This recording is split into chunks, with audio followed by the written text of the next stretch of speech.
إن الحمد لله نحمده تعالى ونستعينه ونستغفره ونعوذ بالله من شرور أنفسنا ومن سيئات أعمالنا. من يهده الله فلا مضل له ومن يضلل فلا هادي له، وأشهد أن لا إله إلا الله وحده لا شريك له، وأشهد أن محمدا عبده ورسوله. يا أيها الذين آمنوا اتقوا الله حق تقاته ولا تموتن إلا وأنتم مسلمون.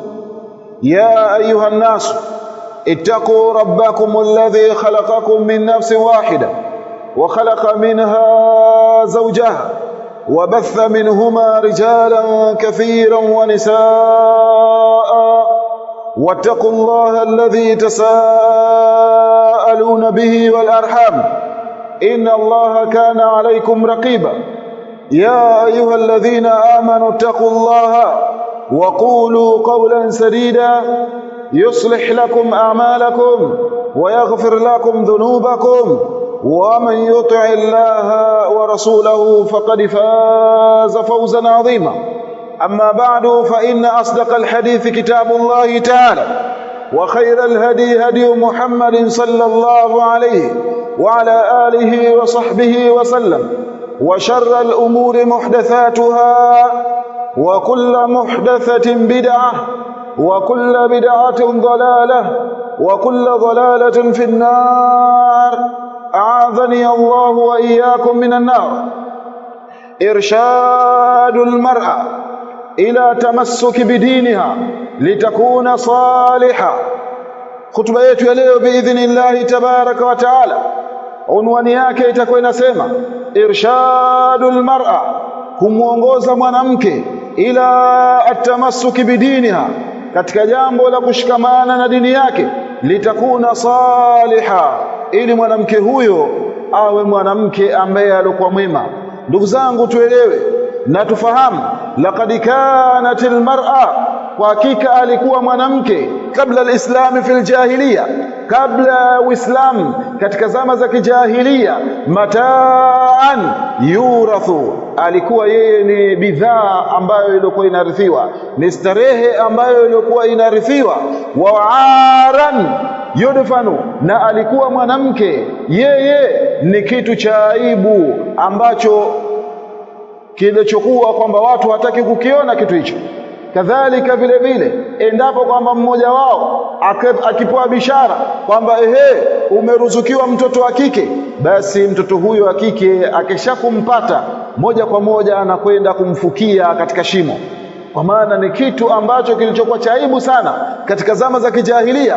Mwanamke alikuwa akihesabika ni hivyo, kwamba ni mtu ambaye alikuwa na anaibu kubwa sana, kwa maana ni mtu ambaye anazingatiwa akipatikana katika ulimwengu au katika nyumba, basi nyumba hiyo imeingia aibu ambayo ilikuwa kubwa sana. Wakanatil mar'a inda alyahudi, na alikuwa mwanamke mbele ya Mayahudi, yundharu ilaiha ala annaha sharrun wa lana, kwamba alikuwa akiangaliwa mwanamke huyo na akizingatiwa mbele ya Mayahudi na Nasara kwamba ni mwanamke au ni kitu ambacho kilichokuwa cha shari.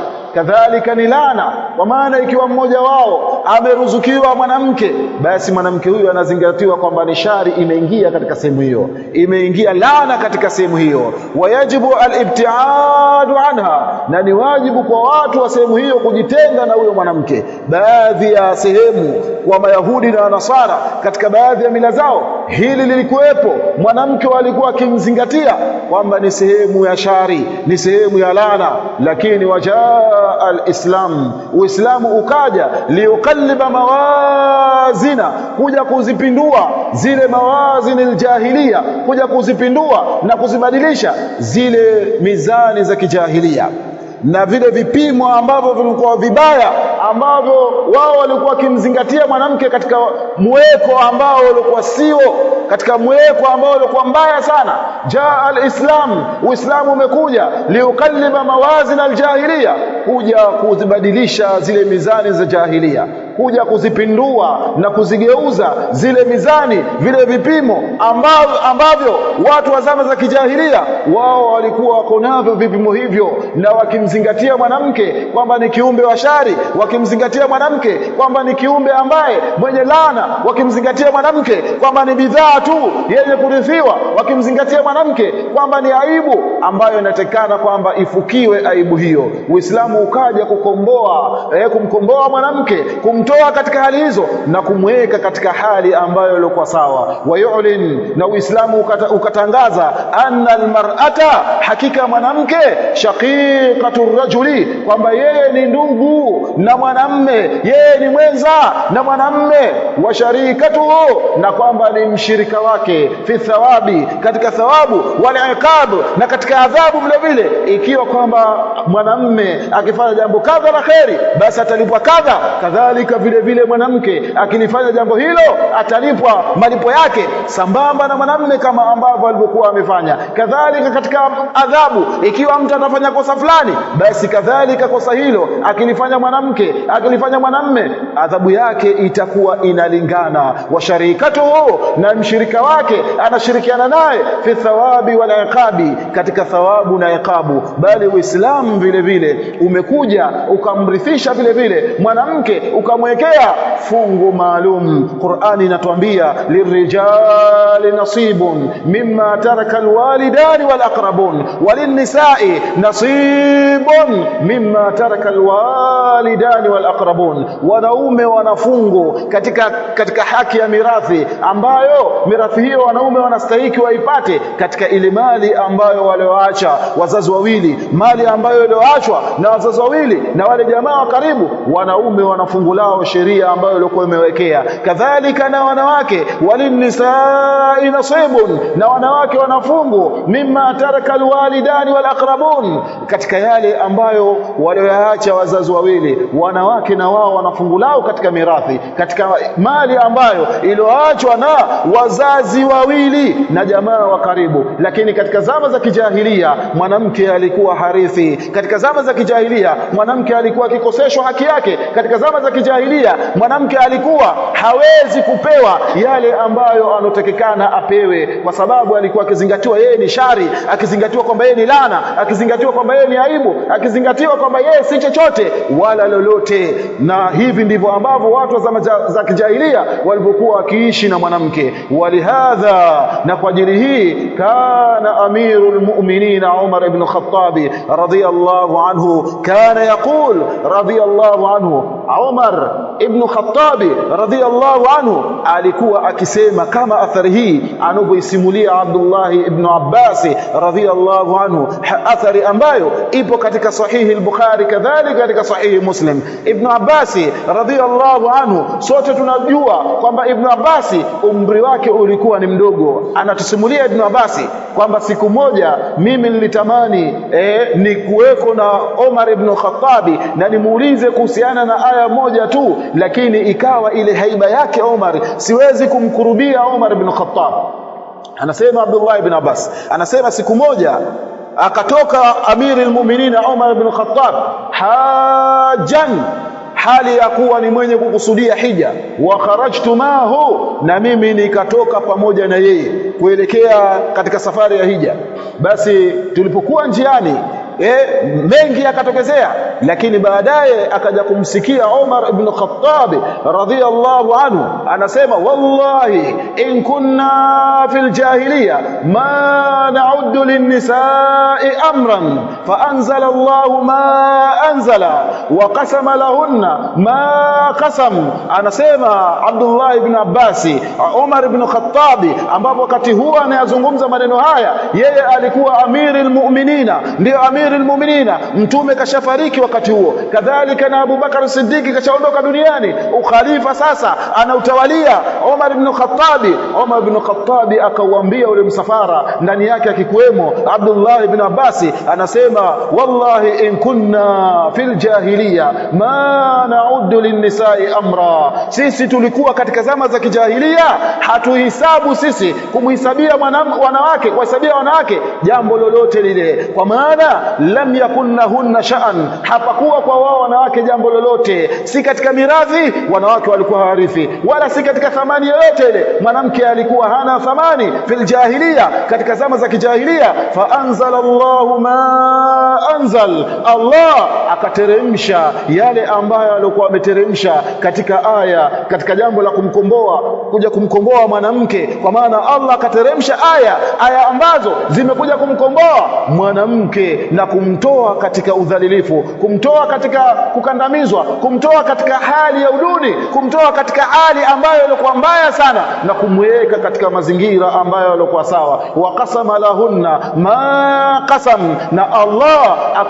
akawagaia wanawake ile haki yao ambayo ilikuwa inastahiki waipate wanawake hao. Wanawake wakaekwa katika mazingira ambayo yalikuwa ni mazuri sana, wakaekwa katika hali ambayo ilikuwa ni nzuri sana. Leo mwanamke wa Kiislamu namna ambavyo alivyokuwa amekombolewa, laiti kwamba ingelibakishwa katika zama zile zile, basi ile laana ambayo Mayahudi walikuwa kihisabu ingekuwa wanarithishana kizazi na kizazi, mpaka ikafika katika zama hizi bado ingelikuwa anaendelea mwanamke kuonekana kwamba yeye ni laana, kuonekana kwamba yeye ni shari, kuonekana kwamba yeye ni vituko, kuonekana kwamba yeye ni kiumbe ambaye alikuwa waibu.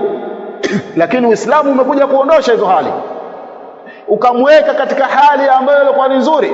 Sasa mwanamke anatakikana kwamba yeye awe katika pahala ambapo palipokuwa pazuri, awe katika pahala pa kumshukuru Mola wake subhanahu wa ta'ala kwa kutekeleza amri za Allah subhanahu wa ta'ala na kuacha makatazo yake, na ajitahidi mwanamke aangalie kwamba Mola wake amemwelekeza nini, kwa sababu Mola wake ndio ambaye aliyokuja kumkomboa, kumtoa katika idhilali, kumtoa katika udhalilifu. Kwa hiyo mwanamke anatakikana awe katika mstari wa mbele kuhakikisha kwamba anatekeleza yale ambayo Allah subhanahu wa ta'ala aliyomwagiza, yale ambayo Allah alikuwa amemwamrisha, na anajiepusha na yale ambayo mwanamke alikuwa amekatazwa katika Uislamu. Ndugu zangu, tuelewe maadui wa Uislamu namna ambavyo wao walivyokuwa tayari wamekusha kuondoshwa katika zile hali ambazo walizokuwa wakizifanya huko katika zama za kijahilia, kumweka mwanamke kwamba si lolote si chochote, na kumweka mwanamke katika mazingira ambayo kwa magumu, kumkandamiza mwanamke, kumweka katika idhilali, kumweka katika hali ambayo ilikuwa duni sana. Ikawa mwanamke si kiumbe mwenye kuheshimika, ikawa mwanamke kwamba ni kiumbe ambaye mwenye kudharaulika.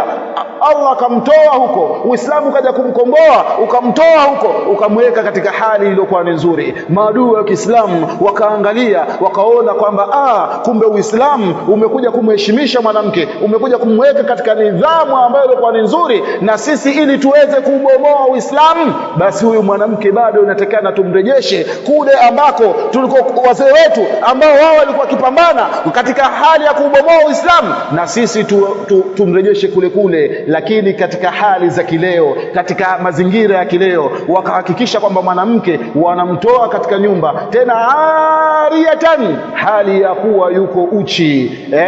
Uislamu umemtaka atoke mwanamke hali ya kuwa amejistiri, basi wao maadui wa Uislamu wakapambana, wakahakikisha wanamtoa mwanamke hali ya kuwa shingo yake inaonekana mwanamke, kifua chake mwanamke kinaonekana, kwapa zake mwanamke zinaonekana, mapaja yake yanaonekana, na akivaa sivyo vile ambavyo alivyokuwa yeye ametakiwa na Mola wake avae. Akamtoa katika mazingira ambayo Uislamu umemkataza mwanamke atoke katika hali kama hiyo. Na huko watu hao wakawa wanamdaia, maadui hao Waislamu wakawa wanamdaia haki sawa mwanamke huyo. Wakasema mwanamke na mwanamume wana haki sawa, wakaeka vipengele, wakasema kwamba human right, kwamba haki za kibinadamu, mwanamke ana haki sawa na mwanamume, na hali ya kuwa kwamba hilo jambo si la sawa. Hilo jambo la kudaiwa haki sawa, mwanamke ikawa ana haki sawa na mwanamume, hili jambo si la sawa, bali Uislamu umempa haki zake mwanamume, na Uislamu ukampa haki zake mwanamke, na kila mmoja ukamwekea vidhibiti vyake vya kuwa yeye ni mwenye kuipata ile haki yake. Lakini leo wapi, maadui wa Uislamu wakapiga vita zile haki, wakasema kwamba hakuna, kwamba mwanamke labda apate kidogo kuliko mwanamume, mwanamume apate kingi, la, bali wao wakasema kwamba ana haki sawa na mwanamume. Na huku Waislamu wenyewe wamelala, na hali ya kuwa mwanamke huyu amewekewa kiongozi, na kiongozi wake ni mwanamume, kama Allah subhanahu wa ta'ala anapotueleza haya aliposema katika Qur'ani, ar-rijalu qawwamuna 'ala an-nisa'i, wanaume ni wasimamizi kwa wanawake, bima faddala Allahu ba'dahum 'ala ba'd, kwa yale ambayo Allah alikuwa ameyafadhilisha baadhi yao kwa wengine, wa bima anfaqu min amwalihim, na kwa yale ambayo wanaume wanotoa katika mali zao katika kusimamia haki za wanawake. Kwa maana wanaume wanatoa mali zao kuwalisha wanawake, kuwavika wanawake na kuwatafutia malazi wanawake pahala ambapo palipokuwa pasalama wao wakaweza kulala. Allah kaendelea kusema, fasalihatu, basi wanawake wema, qanitatun, ni wale ambao walikuwa watiifu, wanyenyekevu, hafidhatun lilghaibi, tena wenye kujihifadhi kwa siri. Wanasema ahlul ilm, Allah aliposema qanitatun, kwamba ni wanyenyekevu kwa Mola wao, wananyenyekea kwa Allah katika kutekeleza amri za Allah, katika kujiepusha na makatazo ya Allah subhanahu wa ta'ala. Hawa ndio wanawake wema.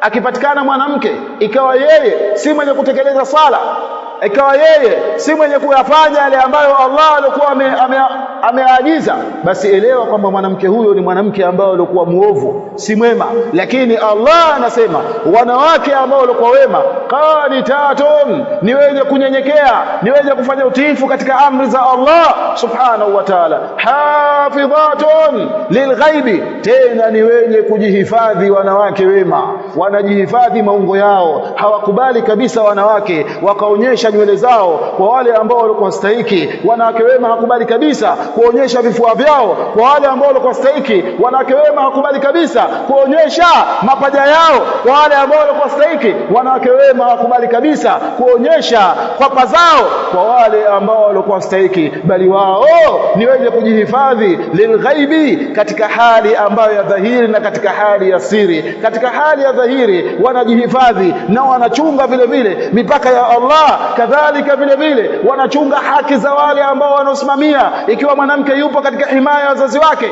basi anakuwa anawasikiliza wazazi wake, anawatii wazazi wake. Na ikiwa mwanamke yupo katika himaya ya mume wake, basi anamtii mume wake, anajua kwamba huyu mume wangu, ikiwa nitamtii ndiyo pepo yangu, na ikiwa nitamuasi basi hapa mimi nitajitengenezea moto. Lakini je, wanawake hao walikuwa watiifu ambao wenye kumtii Allah subhanahu wa ta'ala, kisha wakawatii wale ambao wanaosimamia, ima ikiwa wazazi wao, ima ikiwa waume zao, wapo katika jamii hii? Au kwamba wanawake tayari washaingizwa fikra ambazo zilizokuwa potofu kiasi ambacho sasa ikawa wanawake hawana wema wowote ule kwa wazazi wao, hawana wema wowote ule kwa waume zao, ikawa wao wanawaona waume zao sawa sawa na wao wanawaona waume zao si lolote si chochote. Wanawake wanatakana wamche Allah sana, wajue kwamba wao wamepangiwa nidhamu na Allah subhanahu wa ta'ala, na akawaekea vidhibiti, wawe ni wenye kujihifadhi bima hafidha Allah, kwa yale ambayo Allah alikuwa amewalinda wanawake hao, kwa yale ambayo Allah alikuwa amewaamrisha wao wajihifadhi, kwa yale ambayo Allah alikuwa ameagiza kwamba wao wawe katika hifadhi. Kisha Allah akasema, wallati takhafuna nushuzahunna, na wale wanawake ambao takhafuna nushuzahunna, ambao nyinyi mnaogopa nushuzahunna, kuasi kwao, kuasi amri za Allah, kuasi kwao, kuasi waume zao, fa'idhuhunna. Allah kaonyesha njia kwamba wanaume wakaambiwa fa'idhuhunna, wapeni mawaidha wanawake hao. Wakati mtakapoona ishara tu kwamba umemwamrisha mke wako au mdogo wako wa kike katika jambo fulani la kheri, lakini akaonyesha uasi, basi wanaume wanatakana fa'idhuhunna, wapeni mawaidha. Na hapa hasa wanazungumziwa wale ambao walikuwepo katika ndoa kwa siyaki ya aya, kwamba wapeni mawaidha hao wake zenu. Na ikiwa kwamba mawaidha bado hajatosha, hawakuwa ni wenye kuyafuata, wahjuruhunna fil madaji', wahameni katika matandiko yao. Kwa maana mume anatakana muhame mke wake katika lile tandiko, kwa maana katika kile kitanda. Na kuhama kwenyewe si kwamba labda uondoke ndani ya nyumba, bali kama mlikuwa mna kaida ya kulala juu ya kitanda, basi wewe mwanamume na hujawahi kuonekana kwamba kulala chini, basi siku hiyo ukasema wacha nilale chini kwa sababu huyu nimemwambia jambo fulani na nimeelekeza jambo fulani hakutaka kulielewa na nishamwambia mara nyingi sana, basi unatekana kwamba umuhame ili kumtia adabu. Lakini ikiwa kumhama vile vile haijatosha, Allah akasema wadhribuhunna, na wapigeni, lakini pigo ambalo lilokuwa halileti athari. Wapigeni pigo ambalo lilokuwa halileti athari. Hizi ni hatua ambazo Allah subhanahu wa ta'ala alikuwa amezielekeza. Na mwanamume bora ni yule ambaye alikuwa yeye hapigi kumpiga mke wake. Ndivyo ambavyo Mtume sallallahu alaihi wasallam anavyotufahamisha. Huyu ndio mwanamume bora, pamoja na kwamba ruhusa ya kupiga imeruhusiwa, lakini baada ya kumwaidhi akawa hajasikia, baada ya kumhama akawa hajasikia, basi hatua tatu ni kumtia adabu kidogo. Labda haswali mwanamke, amekuwa mvivu mwanamke, ukiingia wewe kutekeleza swala hakuna jambo hilo. Ukiuliza dhuhuri umeswali? Sijaswali. La asiri umeswali? Sijaswali. Kwani mume wangu mimi haki yako si ninakupa ya tendo la ndoa? Ndio. Sasa mengine niachie mimi mwenyewe, nitakwenda kuulizwa mimi mwenyewe. Wewe ukitaka haki yako tendo, hata sasa hivi ukitaka basi nitakupa. Sasa mwanamume ambaye alikuwa hajielewi anaona sasa ninapata haki yangu basi. La, bali yale vile vile ni katika dhamana yako, ni katika jukumu lako kuhakikisha kwamba mke wako anatekeleza swala. Ukiingia nyumbani muulize, je, adhuhuri umekwisha kuswali? La asiri umekwisha kuswali? Magharibi umekwisha kuswali? Isha umekwisha kuswali? Muulize, kwa sababu hii ni katika dhamana ambayo iko juu yako, utakuja kuulizwa siku ya kiyama na kila yule ambaye wewe unamsimamia.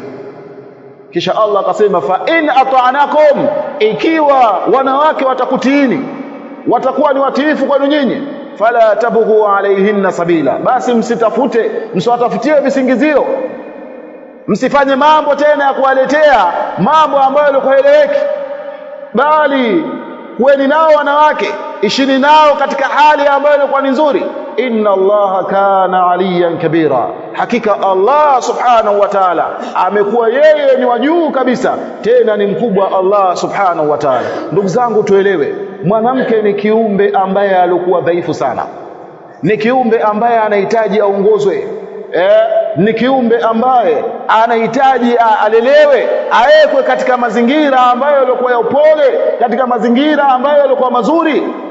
Kwa sababu akitengenekea mwanamke akawa katika hali iliyokuwa nzuri, nyumba inakuwa ni yenye kutengenekea, kwa sababu yeye ni mama, na mama anakuwa anatayarishwa mapema, anaandaliwa mapema katika mazingira yake na katika elimu yake na katika kila hali ambayo itakaopelekea kuwa yeye ni mzuri.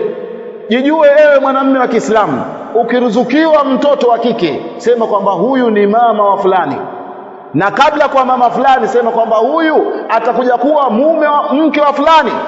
Kwa hiyo ni muandae kwamba yeye mpaka kufikia pahala kuja kuolewa, basi tayari awe ni mwanamke ambaye anojielewa, awe ni mwanamke ambaye anaujua Uislamu, awe ni mwanamke ambaye hata akipelekwa kwa mume anakuwa katika mazingira ambayo yalikuwa mazuri, ya kujua amri za Allah subhanahu wa ta'ala, ya kujua makatazo ya Allah jalla jalaluhu, na kujua zile haki ambazo zilikuwa juu yake, ambazo yeye anatakana afanyiwe, kadhalika na yeye anatakana amfanyie yule ambaye aliyokuwa amekabidhiwa, ambaye ni mume wake. Sasa lakini haya hayapo katika jamii, yametoweka katika jamii. Wazazi hawana fikra za kuwasomesha watoto wa kike, kuwaelekeza amri za Allah, na ndio maana maadui wa Uislamu wakapata nguvu kumgomoa mwanamke wa Kiislamu, kumweka katika mazingira ambayo wao wanakusudia kumweka. Mwanamke ikawa kwamba yeye sasa akiona katika mitandao, akiona katika mambo ambayo ulimwengu, na yeye anaiga, matokeo yake sasa mwanamke anatovuka adabu, mwanamke anakuwa ni mwenye kutembea uchi, mwanamke anakuwa si kiumbe ambaye mwenye kuheshimika tena, kwa sababu tayari amefuata tamaduni za kimagharibi, amefuata tamaduni za maadui wa Kiislamu. Intabihu, barakallahu fikum. Innal hamdalillah nahmaduhu ta'ala wa nasta'inuhu wa nastaghfiruh ونعوذ بالله من شرور أنفسنا ومن سيئات أعمالنا من يهده الله فلا مضل له ومن يضلل فلا هادي له وأشهد أن لا إله إلا الله وحده لا شريك له وأشهد أن محمدا عبده ورسوله وبعد. Ndugu zangu Waislamu, tuelewe hizi nasaha ambazo tunazielekeza kwetu sisi kwa sisi, kwa maana tunanasihiana ima mimi au wewe au mwingine. Wewe inawezekana ukawa na mke na mimi ikawa na mke na mwingine naye akawa na mke na mwingine naye yeye ana watoto wa kike, mwingine naye yeye ana ndugu wa kike, mwingine naye ana dada wa kike. Kwa hiyo nasaha ambazo zinatuhusu sisi wanaume, na inatakikana kwamba tuwe macho sisi wanaume, kwa sababu tukiwaona wanawake wameharibika, tukiwaona wanawake wametoka katika majumba hali ya kuwa wamevaa ovyo, wamevaa uchi, hajavaa kwa mujibu wa sheria ya Kiislamu, basi elewa huyu mwanamke ima atakuwa ni mtoto wa mzee fulani wa kiume, au atakuwa ni mke wa mtu fulani, au atakuwa ni ndugu wa kike wa mwanamume fulani, au atakuwa ni dada wa mwanamume fulani.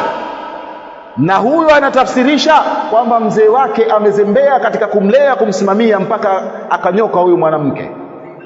Na huyu mwanamke anajiulisha kwamba yule kaka yake au baba yake au mume wake au nani yake katika wale wasimamizi wake wamezembea katika kumsimamia mpaka akasimama sawa sawa.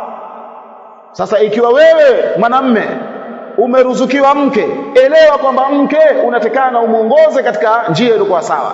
Ikiwa wewe mwanamme umeruzukiwa mtoto wa kike, elewa kwamba unatakana umuongoze katika njia iliyokuwa sawa. Na ikiwa wewe ni ndugu wa kiume umeruzukiwa ndugu wa kike, elewa kwamba huyo ndugu yako wa kike unatakana umuongoze mpaka akae sawa sawa. Na ikiwa wewe ni kaka na unaye ndugu wa kike au kwamba unaye dada wa kike, elewa kwamba ni juu yako kumuongoza dada yako, elewa ni juu yako kumuongoza ndugu yako wa kike mpaka akakaa katika njia iliyokuwa sawa, katika njia ya kumridhisha Allah subhanahu wa ta'ala. Na mwanamke hajawekewa mambo mengi sana, mwanamke amewekewa mambo machache sana. Mtume sallallahu alaihi wasallam anasema idha sallatil mar'atu khamsa, mwanamke atakaposwali swala zake tano, akajitahidi kutekeleza swala tano. Lakini leo wanawake wengi hawaswali, wengi katika wanawake hawaswali. Kwa nini hawaswali? Kwa sababu wasimamizi wao hawakuwasimamia kisawasawa katika kuwalea mpaka ile swala ikawa imeota mizizi katika damu zao. Wengi wanawake ni wavivu katika kutekeleza swala. Lakini Mtume sallallahu alaihi wasallam anasema idha sallatil mar'atu khamsa, mwanamke akiswali swala zake tano, wasamat shahra, na akafunga mwezi wake wa Ramadhani. Ukifika mwezi wa Ramadhani mwanamke akafunga mwezi wa Ramadhani, wa ataati bala, wa fi riwayatin wa ataati zawja, na akamtii mume wake, dakhalat min ayi abwabil jannati sha'at. Mtume sallallahu alaihi wasallam anasema mwanamke huyo ataingia katika mlango wowote wa pepo ambao alikuwa anautaka. Swala zake tano akiswali kwa wakati na akajitahidi kuziswali kama ambavyo Mtume sallallahu alaihi wasallam alivyozifundisha, kadhalika vile vile akafunga mwezi wake wa Ramadhani na akatekeleza nguzo tano za Uislamu kwa mujibu wa uwezo ambao Allah alikuwa amemruzuku, na akamtii mume wake. Haya ni mambo ambayo mwanamke amepewa opportunity ya kuingia mlango wote katika milango ya pepo. Lakini je, hawa wanawake ambao sisi tunaishi nao wapo katika mazingira hayo ya kutekeleza swala tano? Wapo katika mazingira hayo ya kufanya utiifu kwa Mola wao? Wapo katika mazingira hayo ya kufanya utiifu kwa waume zao? Jawabu, hakuna. Kwa nini hakuna? Kwa sababu watu waliishi katika mazingira ambayo wao walikuwa wameyakuta, mazingira ambayo si ya kumchunga Allah, si ya kumhofu Allah, sio mazingira ambayo ya kuhakikisha kwamba amri za Allah ndizo ambazo zinazofuatwa, ya kuhakikisha kwamba yale makatazo ya Allah watu wanajiepusha nayo. bali wamewakuta wazazi wao wamezama katika shirki, wamezama katika itikadi, na wao wakaishi katika shirki hizo, wakaishi katika itikadi hizo ambazo zilikuwa mbovu, zilikuwa mbaya, na wanawake wakazama huko, wakaishi katika bid'a, wanawake wa Kiislamu, kwa sababu ndivyo ambavyo walivyokuwa wamelelewa. Leo mwanamke wa Kiislamu hajui hata zile kanuni na sheria na hukumu ambazo zinafungamana na ada yake. Mwanamke wa Kiislamu hajui kabisa, kwa sababu amekoseshwa elimu ya dini, amekoseshwa elimu ya dini. Sasa inatakikana sisi tuzindukane, tuwe macho, kwa sababu mwanamke ndio ambaye tunakuwa tunamwachia nyumba, anawalea watoto.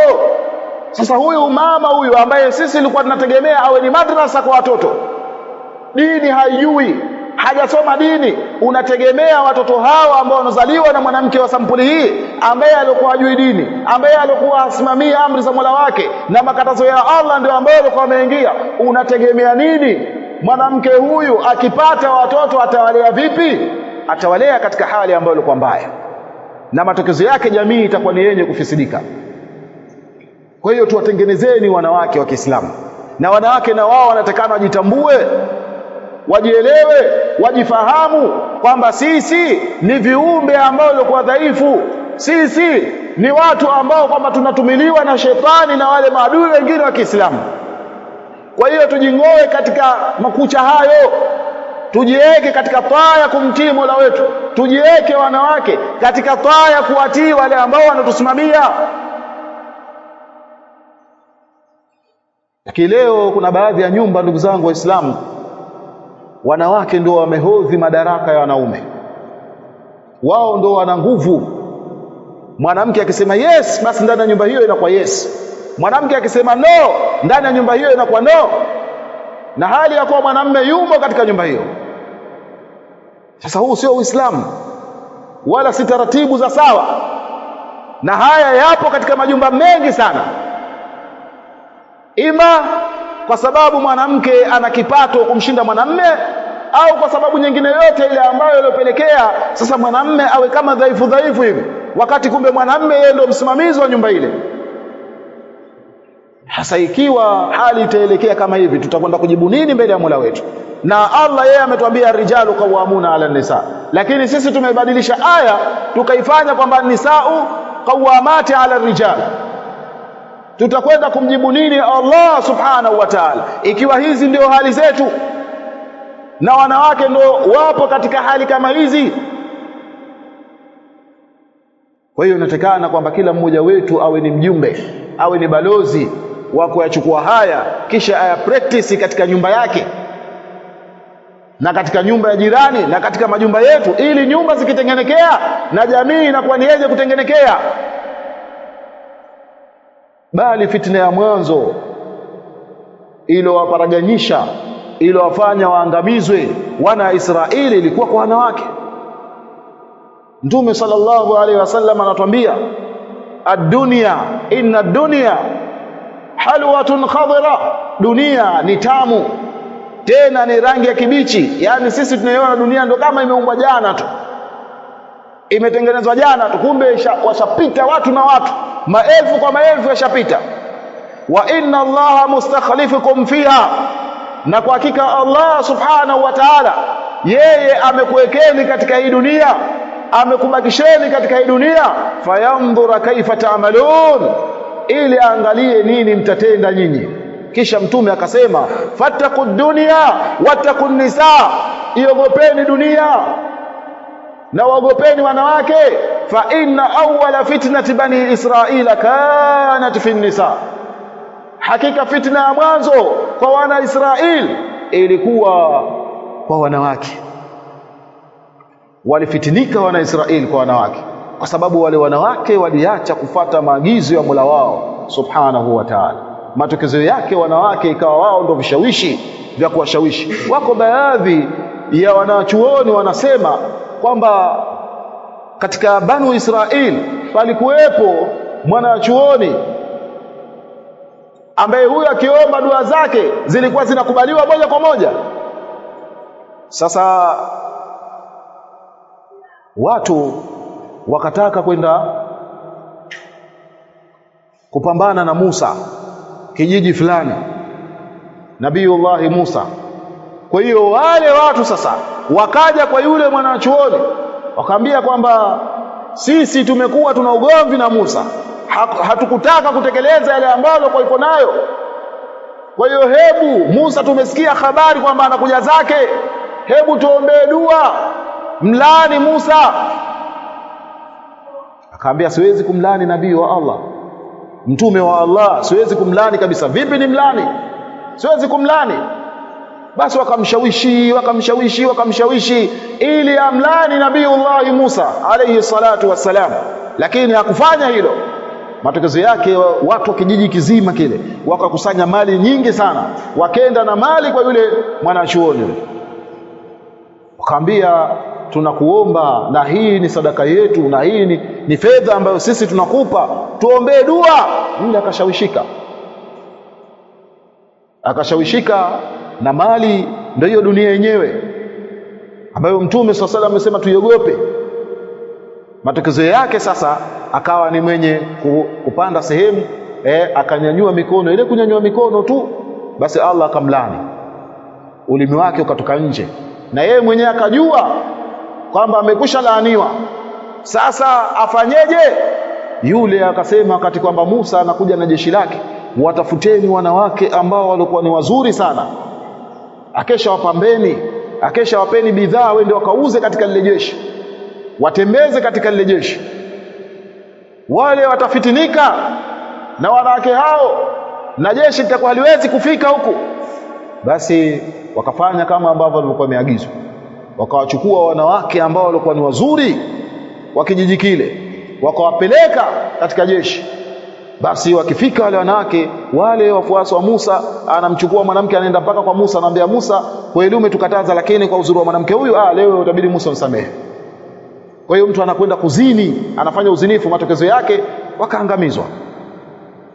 Baadhi ya wanachuoni wanasema kwa sababu ya kisa hichi, na baadhi ya wanachuoni wataja sababu nyingine ambazo wanawake walizifanya kuwapoteza wanaume katika Bani Israeli, na fitna ilikuwa kubwa sana.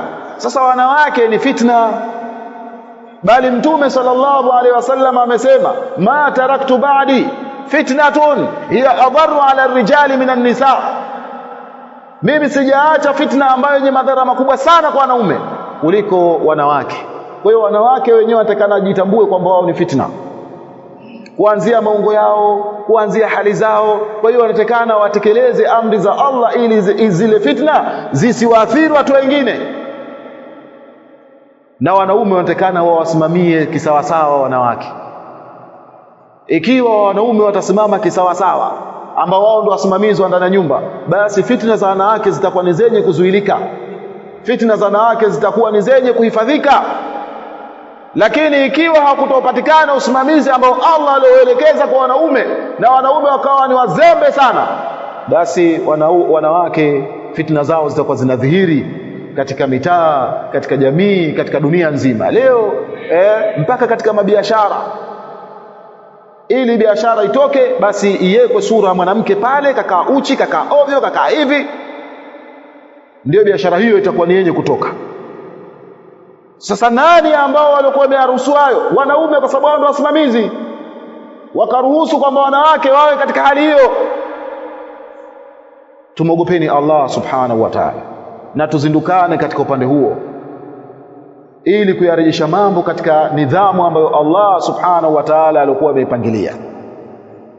Kwa sababu kutengenekea kwa nidhamu ambayo Allah alikuwa ameipangilia ndiyo Uislamu kupata ushindi, kupata nguvu Uislamu. Na masahaba waliweza kufanikiwa baada ya wao kusimama kisawasawa katika yale ambayo Allah aliwaelekeza wasimame, kuwasimamia wake zao, kuwasimamia mabanati zao, watoto wao wa kike, kuwasimamia mama zao, kuwasimamia dada zao, mpaka kwamba Uislamu ukakaa katika nidhamu ambayo ilikuwa ni nzuri. Jamii imeharibika, jamii imekaa katika mazingira ambayo yalikuwa mabaya sana. Kwa hiyo tunanasihiana na tunapeana nasaha hizi ili tuzindukane, tuwalee watoto wetu wa kike katika nidhamu ambayo ilikuwa ni nzuri. na mengi yapo ya kuyazungumza katika upande huu, lakini ili mwanamke atengenekee basi awe ni mwenye kuisoma dini yake. Na wa kumsomesha dini mwanamke ni wewe mwanamume, ni wewe kuhakikisha kwamba unamsomesha dini mwanamume, mpaka kumsomesha dini mwanamke mpaka mwanamke aipende ile dini. Na ndiyo kwa kuisoma dini mwanamke ndiyo tutapata mwanamke aliyokuwa mwema. Kwa hiyo hapa kama kuna darasa za wanawake, ziweko darasa za wanawake, na iwe ni kitovu hichi cha kusomesha watu elimu ya dini. Wanawake wao ni wenye kuja kusoma dini, kwa sababu kusoma dini kwa wanawake ndiyo kutengenekea kwa jamii na kuwa katika hali ambayo ilikuwa nzuri. Tunamwomba Allah subhanahu wa ta'ala autie nguvu Uislamu. Allahumma a'izz al-islam wal muslimin وذل الشرك والمشركين ودمر أعداءنا وأعداء الدين. اللهم كن لنا ولا تكن علينا، وزدنا ولا تنقصنا، وأكرمنا ولا تهنا، ورفعنا ولا تضعنا، وانصرنا ولا تنصر علينا، وانصرنا ولا تنصر علينا. اللهم أصلح أحوالنا وأحوال نسائنا، اللهم أصلح أحوالنا وأحوال نسائنا. اللهم كن لنا ولا تكن علينا، وزدنا ولا تنقصنا. ربنا لا تزغ قلوبنا بعد إذ هديتنا، وهب لنا من لدنك رحمة إنك أنت الوهاب، إنك أنت الوهاب، إنك أنت الوهاب. اللهم يا مغير الحال والأحوال غير حالنا إلى أحسن الحال. اللهم يا مغير الحال والأحوال غير حالنا إلى أحسن الحال. اللهم يا مغير الحال والأحوال غير حالنا إلى أحسن الحال. اللهم يا مغير الحال والأحوال غير حال نسائنا إلى أحسن الحال. Ewe Allah, tunakuomba kila mmoja wetu hapa ambao tulikuwa tumehudhuria katika juma hii ana shida yake ambayo inamthakili. Mwingine anahitajia aoe, mwingine anahitajia jambo hili, mwingine anahitajia jambo lile, mwingine ana mgonjwa ya rabbal alamin, anaomba kila siku kwamba ya Rabbi ni mpe uzima mamangu, mpe uzima babangu, mpe uzima mwanangu huyu au mke wangu huyu. Ya Rabbi, kila mmoja wetu ana shida yake na kila mmoja wetu ana jambo ambalo analitamani katika nafsi yake. Tunakuomba ya Allah, kila mmoja wetu mpe kile ambacho anachokitamani katika nafsi yake katika mambo ya khairati. Ya Rabbi, kila mmoja wetu mpe kile ambacho anachokitamani, anachokitaka katika nafsi yake katika mambo ya khairati. Ya Rabbi, mpe kila mmoja wetu kile ambacho anachokitaka katika nafsi yake katika mambo ya khairati, na muepushe na kila shari. Rabbana atina fid dunya hasana wa fil akhirati hasana wa qina adhaban nar. Amin amin. Qumu ila salatikum yarhamukumullah wa aqimis salah.